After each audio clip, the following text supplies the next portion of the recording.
میں زندگی بھر بھی لگا رہوں تو نبی کی شان کا ذرہ نہیں بتا سکتا کہ میرے نبی کیا شان والے ہیں، کتنی عزت والے ہیں اور کتنے علم والے ہیں۔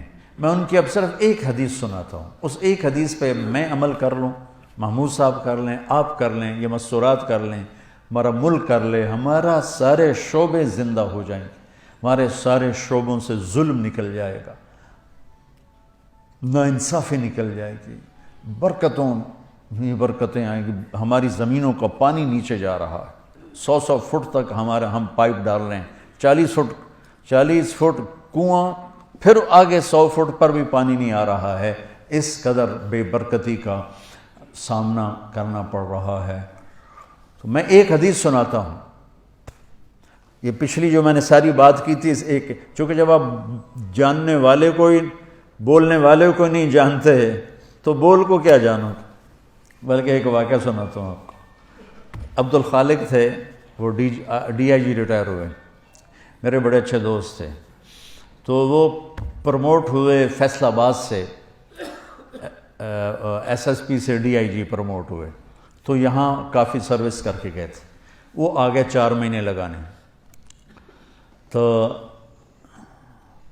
اس وقت یہاں ظفر لک میرا اسکول کا بڑا اچھا دوست تھا، سینٹرل ماڈل اسکول میں ہم اکٹھے پڑھے، 1 سال میں آگے تھا، وہ پیچھے تھا، لیکن ہمارا ہاسٹل میں کمرہ ایک تھا۔ میں نے اس سے کہا چلو تمہیں ظفر سے ملاتا ہوں، وہ کہنے لگا میرا وہ بیچ میٹ ہے، میں نے کہا میرا اسکول میٹ، چلو۔ تو یہ جو آپ کی پولیس لائن کا ایک دروازہ اس روڈ کی طرف ہے، جو یہاں سے یوں آگے، ایک تو ہے نا وہ جوہر یونیورسٹی کی طرف سے دروازہ، ایک ہے اس طرف سے گیٹ، ہاں وہ آپ پولیس والوں کے لیے۔ اب میں بھی داڑھی والا ٹوپی والا، وہ بھی داڑھی والا ٹوپی والا، تو اس نے کہا، سپاہی کھڑا تھا، تالا لگا اور کہا بھائی جی دروازہ تو کھولو، تو وہ کہتا اتوں آؤ، بڑے اتوں آؤ، اسے کیا خبر کہ یہ بلا کھڑی ہوئی ہے، پولیس والے کے لیے، سپاہی کے لیے تو ڈی آئی جی بڑی بلا ہے۔ معذرت کے ساتھ محمود صاحب سے، انہوں نے کہا 2 صوفی صاحب نے میرا کی کر سکتے، اچھا جون کا مہینہ تھا، شدید گرم، انہوں نے پھر کہا بھائی تیری بڑی مہربانی، کھول دے، گرمی بہت ہے، وہ دروازہ بڑا دور ہے تو یہی کھول دے۔ کہا صوفی صاحب تجھے سنیا نہیں، اتوں آؤ۔ اس نے تیسری دفعہ پھر محنت کی کہ بھائی کھول دے، تیری بڑی مہربانی۔ کہتا تجھے میرے مغرب پہ گئے، میرے کو چابی کوئی نہیں، ابھی کو نہیں تالا لگا ہے۔ تو اس کے بعد اس نے کہا میرے بھائی میں عبد الخالق ڈی آئی جی، وہ کرتا ہے سر زمین تے ہی بہ گئے، اس نے کہا میں مارے آ گیا، یہ تو ڈی آئی جی میں نے لے دے گیا۔ اس نے کانپتے ہاتھوں سے چابی نکالی اور ایسے کانپتے کانپتے اس نے تالا کھولا، اور بیچارہ لگتا تھا ابھی فوت ہو جائے۔ تو میں نے کہا مجھے آج ایک بات سمجھ میں آئی، جب تک بولنے والے کی قدر نہ ہوگی، بول کی قدر کون کرے گا؟ ہمارے دلوں میں اللہ کے رسول کی وہ قدر ہی نہیں رہی، ورنہ میرا دیس جھوٹ بولتا، میرا دیس ملاوٹ کرتا، جوئے کے اڈے چلاتا، زنا کے اڈے چلاتا، سیاست کے نام پہ فرعونیت کرتا۔ جانتے ہی نہیں ہمارے نبی کی ہے، ہمارے نبی ہیں کون؟ تو اتنی بڑی ہستی کی ایک حدیث سنا رہا ہوں، اللہ کی قسم، دنیا بھی آپ کی، آخرت بھی آپ، جس مرضی شعبے میں ہو۔ آپ نے کہا 4 اذا کانت فیک ما درک ما فاتک من الدنیا، 4 باتیں مجھ سے لے لو، 40 نہیں، 400 نہیں، 4 کہ 4 باتیں صرف مجھ سے لے لو اور آنکھیں بند کر کے سو جاؤ، دنیا بھی تمہاری، آخرت بھی تمہاری۔ میرے نبی کبھی بڑے بڑے وظیفے نہیں بتاتے تھے، امت کو سہولت میں رکھا۔ تو فرمایا 4 باتیں لے لو، دنیا بھی تمہاری، آخرت بھی۔ صدق و حدیث، ہمیشہ سچ بولنا، جھوٹ نہ بولنا۔ میرا دیس، میرا بازار، میری تجارت، میری زراعت، میری سیاست، سب جھوٹ پر ہے۔ صدق و حدیث،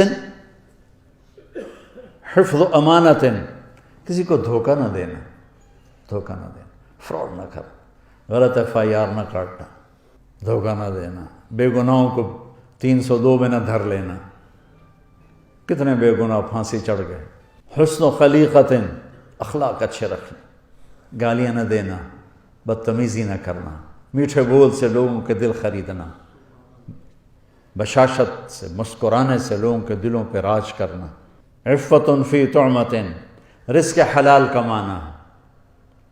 4 باتیں، اور اس میں پورا دین میں نے نہیں ڈالا، میرے نبی نے پورا دین ڈال کے دے دیا۔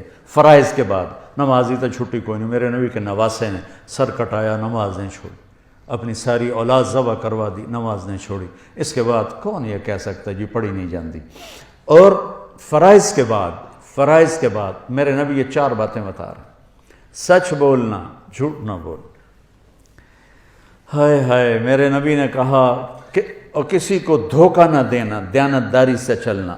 ان 2 صفتوں پر میرے نبی نے فرمایا کہ میرا امتی ہر گناہ کر سکتا ہے، 2 نہیں کرے گا، ایک جھوٹ کبھی نہیں بولے گا، ایک دھوکہ کبھی نہیں دے گا۔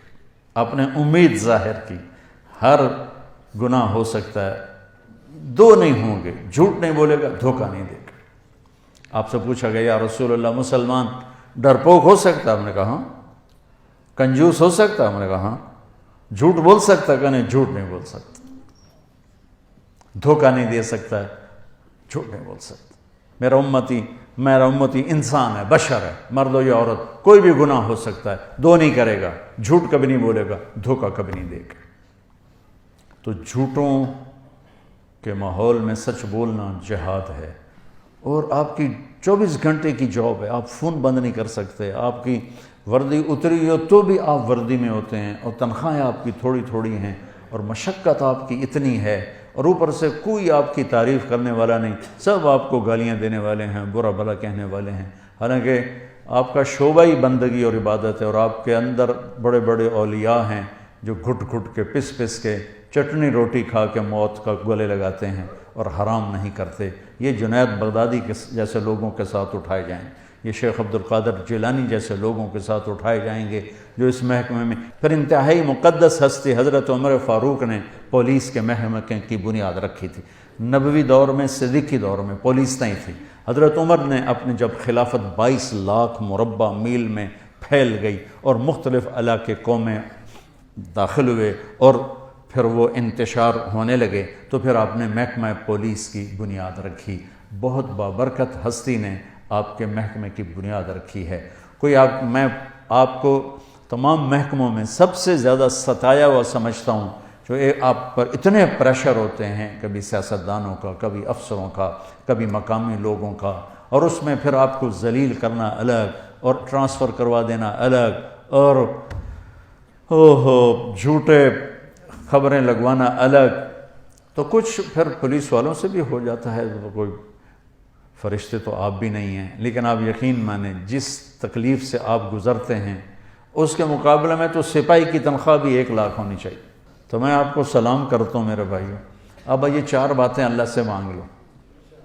ایک سچ بولنا ہے، جھوٹ نہیں بولنا ہے۔ میرے نبی کا وعدہ، الصدق ینجی والکذب یہلک، سچ نجات دیتا ہے، جھوٹ ہلاک کرتا ہے۔ کبھی دھوکہ نہیں دینا ہے، دیانتداری سے قلم چلانا ہے، دیانتداری سے معاملہ کرنا ہے۔ میرے نبی نے فرمایا، اب دیکھو میرے نبی کی 2 صفتیں ہائی لائٹ ہوئیں، صادق امین، سچا اور دیانتدار۔ اگر آپ مجھ سے سوال کرو نا کہ مولانا صاحب اسلام کو 2 لفظوں میں بتاؤ، تو میرے پاس 2 لفظ ہیں، سچائی اور امانت داری۔ اور اب مجھ سے پوچھو کفر کو 2 لفظوں میں بتاؤ، تو میرے پاس 2 لفظ ہیں، جھوٹ اور دھوکے بازی۔ اور تیسرا بھائی اپنے اخلاق اچھے کرو، آنے والوں کے ساتھ۔ آنے والے مظلوم بھی ہوتے ہیں تو ظالم ہوتے ہیں، مظلوم آتا ہے لیکن وہ ظالم بن کے جاتا ہے۔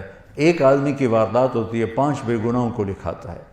تو ہمارا تو مظلوم بھی ظالم ہے۔ آپ کی ڈیوٹی بہت سخت ہے، خوب اللہ روزانہ تھانہ ڈیوٹی پر جانے سے پہلے 2 نفل پڑھ کے گئے کرو کہ یا اللہ میرے ذریعے سے کسی پہ ظلم نہ ہو، زیادتی نہ ہو۔